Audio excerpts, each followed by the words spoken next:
Hello everyone, welcome to test quiz. Test quiz में आपका स्वागत है।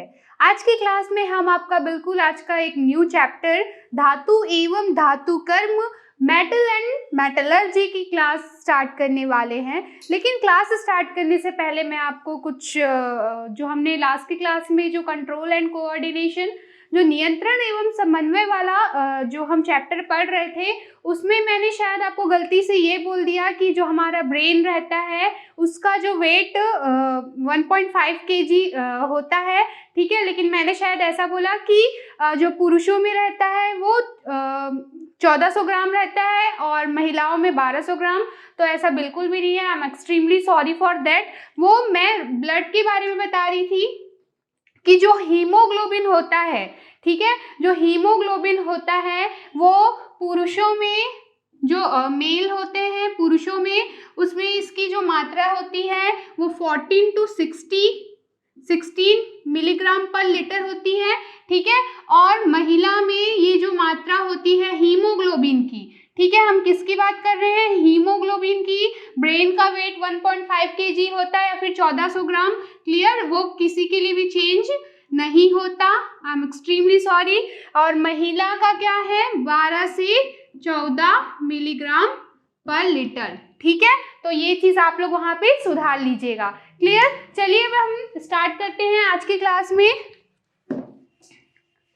जो हमारा नया चैप्टर है, न्यू चैप्टर धातु एवं धातु कर्म मेटल्स एंड मेटलर्जी, ठीक है। तो ये चैप्टर स्टार्ट करने से पहले अगर आप लोगों को अपनी 9th की क्लास याद है तो आप लोगों ने पदार्थ आपके चारों ओर जो है उसके बारे में देखा था, पढ़ा है, ठीक है।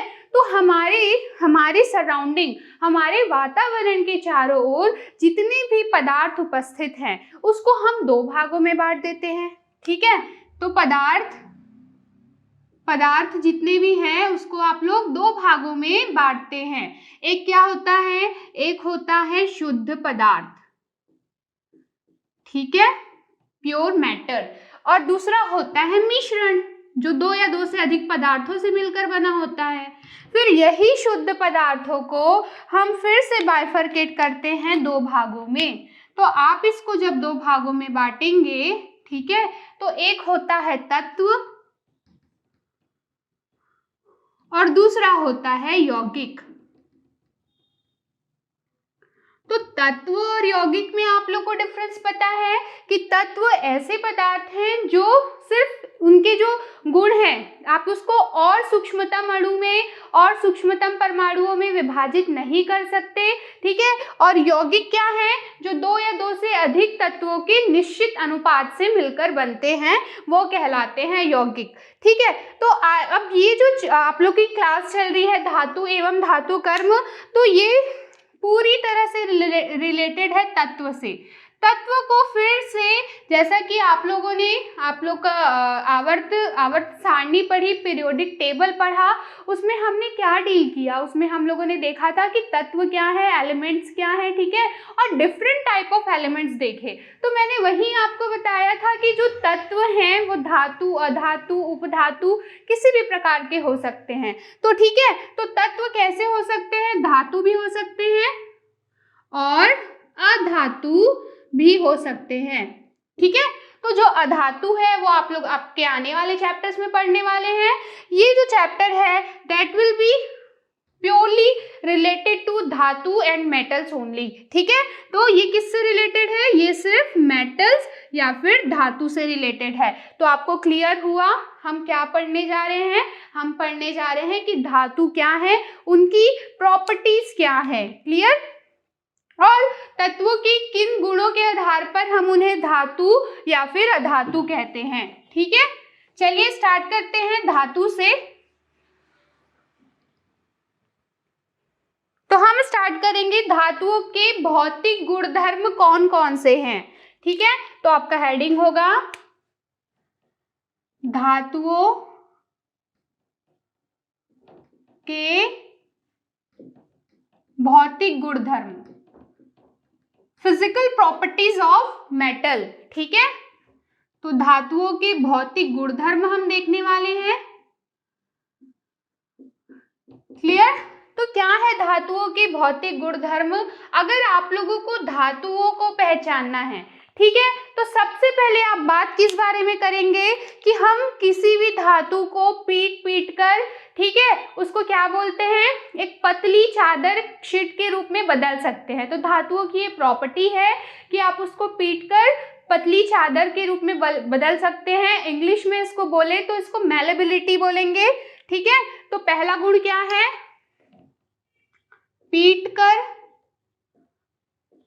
धातु को ना, धातु को पीट कर चादर, धातु की चादर, धातु की चादर, आप लोग चादर ना समझ लीजिए, धातु की शीट लिख देती हूं मैं, शीट या चादर के रूप में बदल सकते हैं, ठीक है। और इसे ही अगर हम इंग्लिश में बोले तो क्या बोलते हैं, सिंपल वन लाइन में मैलेबिलिटी, ठीक है। तो मैलेबिलिटी धातु का वह गुण है, ठीक है, जो मेटल है उसका वह गुण है जिसमें हम धातु को पीट कर एक चादर या शीट के रूप में परिवर्तन कर सकते हैं, परिवर्तित कर सकते हैं। चलिए अब देखते हैं धातु की दूसरी प्रॉपर्टी। तो धातु की दूसरी प्रॉपर्टी है कि धातु को हम तार के रूप में, लंबे तार या पतले तार के रूप में खींच सकते हैं, ठीक है। तो धातुओं को पतले तारों के रूप में खींचा जा सकता है, धातुओं को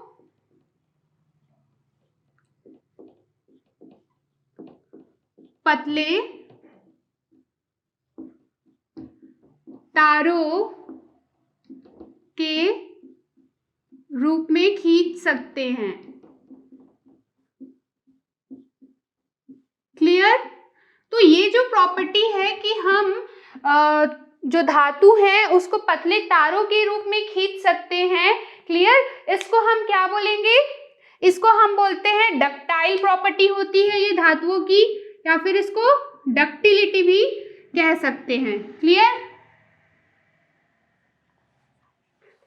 ठीक है। तो ये क्या है, ये क्या है, डक्टाइल प्रॉपर्टी है धातुओं की, ठीक है। अब हम बात करते हैं तीसरा, धातुओं को पतले तारों के रूप में खींच सकते हैं, तो ये क्या हो गई, धातुओं की डक्टाइल प्रॉपर्टी हो गई, क्लियर। उसके बाद हम बात करते हैं कि जितनी भी धातुएं हैं वो विद्युत और ऊष्मा की सुचालक होती हैं। तो क्या बोल रहे हैं हम, धातु विद्युत व ऊष्मा की सुचालक होती है, क्लियर। ये प्रॉपर्टी भी क्लियर है कि जितनी भी धातुएं हैं उसमें चाहे आप विद्युत की बात करें या फिर ऊष्मा की बात करें, दोनों का चालन, दोनों का कंडक्शन पॉसिबल है, क्लियर। और उसके बाद हम जो फोर्थ प्रॉपर्टी है, धातु को पिटने पर एक आवाज आती है, ठीक है। हमेशा कोई भी धातु है तो उसमें से आपको एक आवाज आती है, उसको पीटने पर आवाज उत्पन्न होती है, ठीक है। तो अगर आप लोग को पहचानना है कि कोई चीज धातु है कि नहीं, तो धातु को पीटने पर आवाज उत्पन्न होती है, आवाज उत्पन्न होती है, इसे ही हम क्या बोले एक लाइन में, सोनोरस प्रॉपर्टी है ये उसकी, ठीक है। और वही एक और बहुत इंपॉर्टेंट प्रॉपर्टी कि जितने भी धातुएं होती हैं वो नॉर्मली क्या होती है, एक तो ठोस अवस्था में होती है, ठीक है। कुछ ही धातुएं हैं जो आपको ठोस अवस्था में नहीं मिलेंगी। दूसरी हम बात करें तो धातुएं हमेशा चमकती है, धातु में चमक का गुण पाया जाता है, चमकदार होती है, धातु चमकदार होती है। तो क्या है ये उसकी शाइनिंग प्रॉपर्टी है, क्लियर। तो क्या है, धातु चमकदार होती है। तो आप देख पा रहे हैं धातु के भौतिक गुण किस किस प्रकार के हैं, ठीक है। और सभी जो धातुएं हैं, ठीक है, आप जैसे जानते हैं तो इन धातुओं का ये उच्च ताप पर पिघलती है, इनका मेल्टिंग पॉइंट बहुत ज्यादा है, और इनका जो फ्रीजिंग पॉइंट है, सॉरी फ्रीजिंग पॉइंट नहीं, बॉइलिंग पॉइंट जो है वो भी बहुत ज्यादा है। मतलब धातुओं का क्वथनांक तथा गलनांक का मान भी अधिक होता है। धातु के क्वथनांक तथा गलनांक का मान अधिक होता है। क्लियर? तो धातु के क्वथनांक और गलनांक का मान बहुत अधिक होता है, मतलब ये बहुत ही ज्यादा उच्च ताप पर पिघलते हैं। तो ये है आपके धातुओं के भौतिक गुणधर्म, ये क्लियर हुए।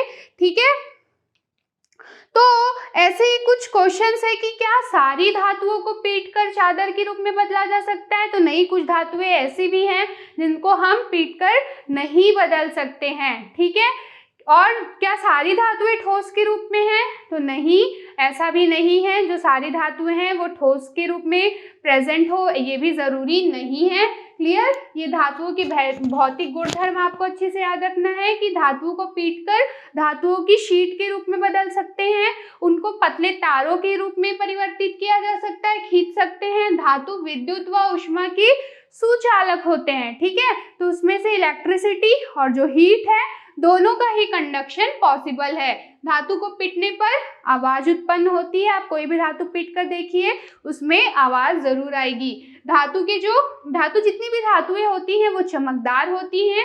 धातु के क्वथनांक तथा गलनांक का मान बहुत अधिक होता है। ठीक है, इसके बाद अगर क्वेश्चन पूछा जाए कि विद्युत उपकरण में किन किन धातुओं का तार के रूप में उपयोग किया जाता है। ठीक है, तो हम कौन कौन सी धातु देखते हैं, जैसे कि एल्यूमिनियम, कॉपर, नॉर्मली हम यही जो धातुएं हैं वो देखते हैं। क्लियर? उसके बाद अगर पूछे कि घरों में वायरिंग के लिए किस धातु का प्रयोग होता है, तो पहले कॉपर और एल्यूमिनियम, आप दोनों इसका आंसर ले सकते हैं। और वही अगर आपको हाई टेंशन तार में यूज होने वाले धातु को पूछा जाए तो हाई टेंशन तार में जो धातु यूज होता है वो कॉपर और एल्यूमिनियम दोनों हो सकता है। क्लियर? अब हम बोलते हैं कि चांदी जो है वो विद्युत की सबसे अच्छी चालक होती है। ठीक है, जो चांदी है, जो सिल्वर है, उसमें से इलेक्ट्रिसिटी का कंडक्शन बहुत ही इजीली हो सकता है। तो हम अपने घरों में जो वायर है, जो तार के लिए चांदी का उपयोग क्यों नहीं करते हैं? तो इसका बहुत, आप सभी को इसका आंसर पता है कि जो चांदी है वो बहुत ज़्यादा महंगी होती है। ठीक है, इसलिए हम लोगों ने उसके बिहाफ में उसके जगह पे एल्यूमिनियम और कॉपर को चुना कि हम उसकी जगह पे इसके तार बनाएंगे, क्योंकि अगर हम चांदी की तार अपने घर पे, तो आप समझ सकते हैं कि हमारा खर्च कितना ज़्यादा बढ़ जाएगा। क्लियर? तो इस तरह से कुछ गुण अधातुओं में भी पाए जाते हैं। ठीक है, धातुओं के कुछ गुण हैं वो अधातुओं में भी पाए जाते हैं। ठीक है, जैसे कार्बन एक अधातु है। कार्बन एक अधातु है, इसके दो अपरूप हैं, एक है हीरा और दूसरा है ग्रेफाइट। ठीक है, तो आप देखिए जो हीरा है उसमें क्या है, चमक का गुण पाया जाता है। तो जैसे मैंने बोला कि धातुओं में क्या होता है, चमक का गुण पाया जाता है, धातुएं चमकदार होती है। लेकिन कार्बन को देखिए, कार्बन एक अधातु है, एक नॉन मेटल है, इसके दो अपरूप है, हीरा और ग्रेफाइट। ठीक है, तो जो हीरा है वो चमकदार है, लेकिन वहीं आप उसमें देखेंगे तो ये जो हीरा है वो ऊष्मा का चालक भी है, ऊष्मा का चालक है। ठीक है, और वहीं हम देखें कि ग्रेफाइट, तो ग्रेफाइट क्या है, ग्रेफाइट भी कार्बन का एक अपरूप है। ठीक है, और जो धूसर रंग का होता है, और क्या है ये विद्युत का सुचालक है, विद्युत का सुचालक।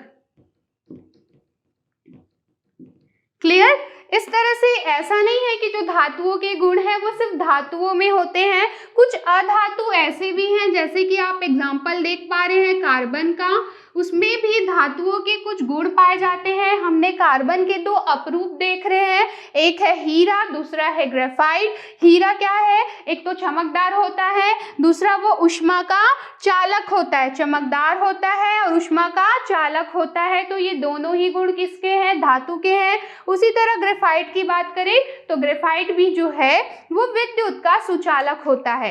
क्लियर। तो इसलिए किसी एक गुण के आधार पर किसी धातु को हम किसी भी चीज को हम धातु या अधातु की श्रेणी में नहीं रख सकते हैं। क्लियर।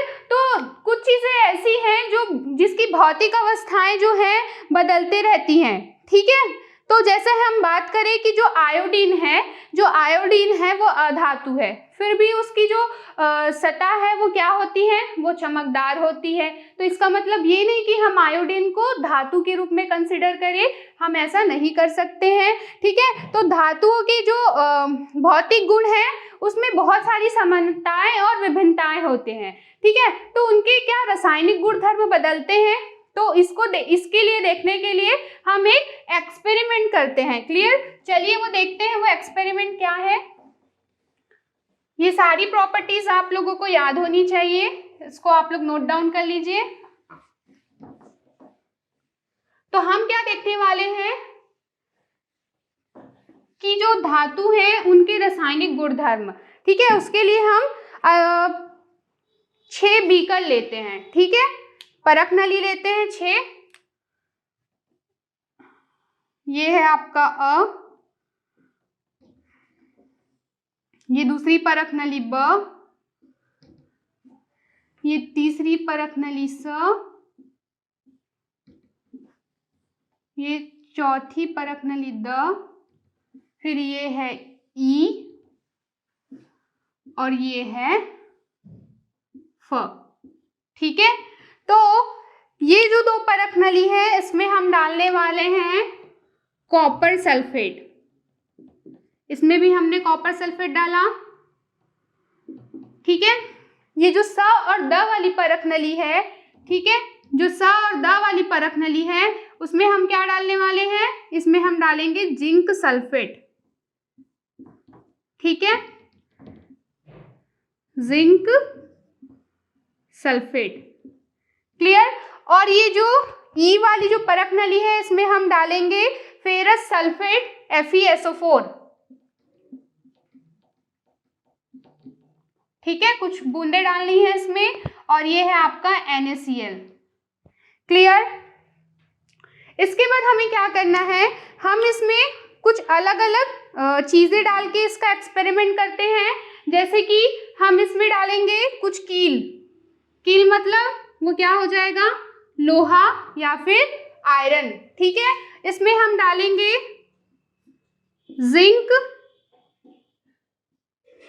जिंक का टुकड़ा बोल सकते हैं। ठीक है। जो जिंक सल्फेट है इसमें हम कुछ डालेंगे कॉपर के कुछ टुकड़े।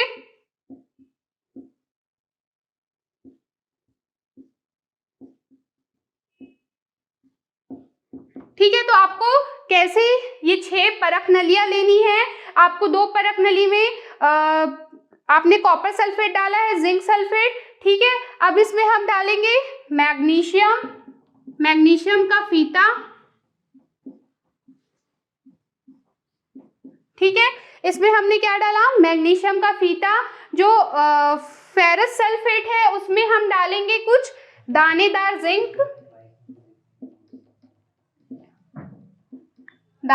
जिंक। और ये जो सॉल्यूशन है इसमें भी हम डालने वाले हैं दानेदार जिंक। क्लियर। तो अब हम देखते हैं कि इस पर क्या रिएक्शन होता है। ये रिएक्शन देखने से पहले मैं आप लोगों को एक सीरीज बताने वाली हूँ जिसको बोलते हैं एक्टिव सीरीज, एक्टिविटी की सीरीज या फिर सक्रियता की श्रेणी। ठीक है। तो ये सक्रियता की श्रेणी के आधार पे ही धातुएं जो हैं वो रिएक्ट करती हैं। ठीक है। तो चलिए देखते हैं क्या है ये सक्रियता की श्रेणी। तो सबसे पहले है लिथियम, फिर है पोटेशियम, फिर है सोडियम, फिर है कैल्शियम, फिर मैग्नीशियम, एल्यूमिनियम, ठीक है, मैग्नीशियम, एल्यूमिनियम, और इसके बाद है जिंक, क्रोमियम, फिर आयरन, फिर टीन, फिर लेड। ठीक है, इसके बाद है आपका हाइड्रोजन। ठीक है, हाइड्रोजन के बाद है कॉपर, Hg, ठीक है, जिसको हम मरकरी बोलते हैं, फिर सिल्वर, फिर गोल्ड, और फिर है प्लेटिनियम। ठीक है, तो क्या है ये आप लोग को शायद नहीं दिख रहा होगा।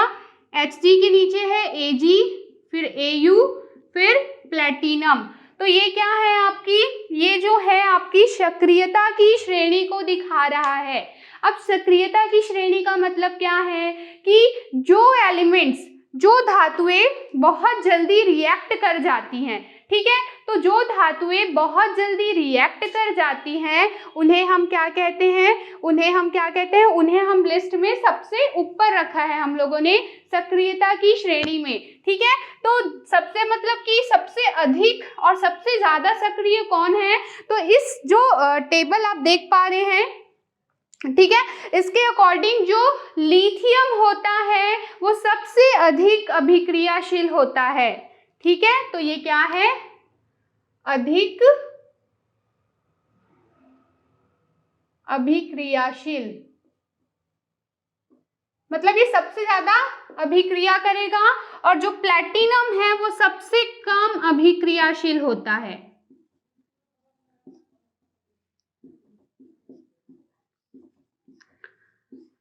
ठीक है, तो ये जो लिस्ट है आप देख पा रहे हैं, lithium, potassium, sodium, calcium, magnesium, aluminium, ठीक है, फिर जिंक, फिर क्रोमियम, फिर आयरन, ठीक है, फिर टीन, फिर लेड, फिर हाइड्रोजन, फिर कॉपर, फिर मरकरी, फिर सिल्वर, फिर गोल्ड, और ये है प्लैटिनियम।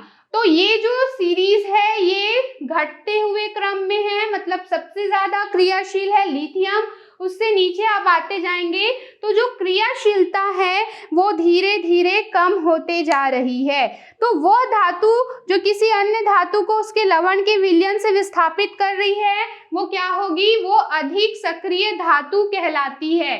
ठीक है, तो आप सबसे पहले क्या देख रहे हैं, जो लिथियम है वो सबसे ज्यादा अभिक्रियाशील है, और जो प्लैटिनियम है वो सबसे कम अभिक्रियाशील है।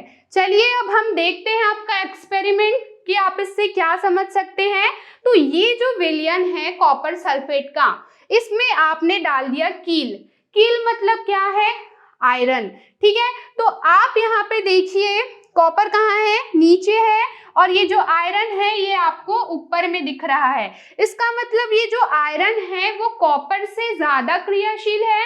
तो ये क्या करेगा, ये इसके कॉपर सल्फेट को हटा के फेरस सल्फेट को बना लेगा। ठीक है, और ये उसको विस्थापित कर देता है, किसको, कॉपर को विस्थापित करके ये कील अपना ही सल्फेट, अपना ही लवण बना लेगा। ठीक है, तो ये क्या करेगा, इसको विस्थापित कर देगा, क्योंकि जो आयरन है, ठीक है, जो कील है वो क्या है, वो कॉपर से ज्यादा रिएक्टिव है, वो कॉपर से ज्यादा अभिक्रियाशील है। क्लियर। अब हम बात करते हैं जिंक की। ठीक है, अब आप फिर से श्रेणी को देखिए, जो कॉपर है वो बहुत नीचे है और ये जिंक है जो यहाँ पर आप देख पा रहे हैं। ठीक है, तो जो जिंक है वो फिर से यहाँ पे कॉपर को विस्थापित करके, कॉपर को डिस्प्लेस करके जिंक सल्फेट बना लेगा और कॉपर को अलग कर देगा।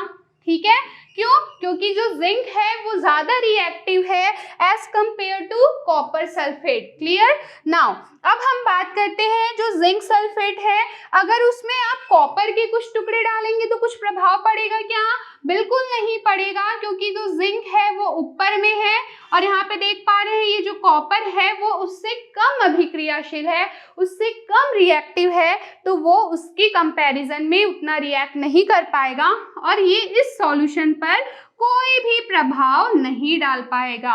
वहीं अगर आप बात करें जो जिंक सल्फेट है उसमें अगर आप मैग्नीशियम का फीता डालें, ठीक है। तो आप ये जो रिएक्टिव सीरीज देख रहे हैं तो इसमें जो मैग्नीशियम है वो सबसे ऊपर पोजीशन पे आपको दिख रहा है, ठीक है। तो ऑब्वियसली जो मैग्नीशियम है वो ज्यादा रिएक्टिव है जिंक से, तो वो बिल्कुल बहुत ही इजीली जिंक को हटा के मैग्नीशियम सल्फेट बना लेगा, ठीक है। तो इस तरह से आप देख पा रहे हैं कि जो मैग्नीशियम है वो ज्यादा रिएक्टिव है, ज्यादा क्रियाशील है as compare to zinc sulphate, तो वो जिंक को विस्थापित कर देगा। चलिए अब बात करते हैं फेरस सल्फेट में अगर हम दानेदार जिंक डालेंगे तो क्या होगा। आप देखिए सीरीज, ये जो फेरस है, ये जो आयरन है, ठीक है, ये जो आयरन है क्या वो जिंक के नीचे है ना। तो मतलब कि जो जिंक है वो ज्यादा रिएक्टिव है, ज्यादा क्रियाशील है। तो ये जो जिंक है वो आयरन सल्फेट के विलयन को विस्थापित करके जिंक सल्फेट का विलयन बना लेगा। क्लियर? क्यों बना लेगा? क्योंकि जो जिंक है वो ज्यादा रिएक्टिव है, किससे? आयरन से, ठीक है। चलिए अब बात करते हैं, अगर NaCl का सॉल्यूशन है, ठीक है, उसमें हम क्या डाल रहे हैं? उसमें हम डाल रहे हैं दानेदार जिंक, तो क्या सोडियम, NaCl मतलब कि जो सोडियम है वो ज्यादा क्रियाशील है, किससे? जिंक से। तो ये क्या करेगा? क्या जिंक उसको विस्थापित कर पाएगा क्या? तो नहीं, ये जिंक उसको विस्थापित नहीं कर पाएगा। इस तरह से आप देख पा रहे हैं जो अ है, अ और ब, अ ब, और ये कौन सा है? द और ई, ठीक है। ये जो चारों परख नलियां हैं, इसमें जो विस्थापन की प्रक्रिया है ये आप देख सकते हैं, क्योंकि आप उसमें कुछ ऐसा मेटल डाल रहे हैं जो उसमें उपस्थित लवण से या फिर विलयन से ज्यादा रिएक्टिव है। तो ज्यादा रिएक्टिव है वो अपनी प्रभुत्ता को दिखाएगा और उसको विस्थापित कर देगा, ठीक है। ये क्लियर हुआ। वह धातु जो किसी अन्य धातु को उसके लवण के विलयन से विस्थापित कर रही है वो क्या कहलाती है? वो अधिक सक्रिय धातु कहलाती है, ठीक है। और इन्हीं धातुओं को उनकी सक्रियता के घटते क्रम में आप यहाँ पर देख पा रहे हैं, ठीक है। ये क्लियर हुआ आप लोगों को? बहुत इजी है। सबसे ज्यादा सक्रिय धातु अगर आपसे पूछे तो वो है लिथियम, और सबसे कम अगर अभिक्रियाशील और सक्रिय धातु जो है वो है प्लेटिनियम। क्लियर? तो जो सोडियम, पोटेशियम, कैल्शियम, ये जितनी भी धातुएं हैं जो आपको ऊपर की सीरीज में दिख रही हैं, ये सब क्या है? बहुत ही ज्यादा अभिक्रियाशील है। आज की क्लास के लिए इतना ही, मिलते हैं आपसे अगली क्लास में। तब तक के लिए stay home, stay safe, thank you.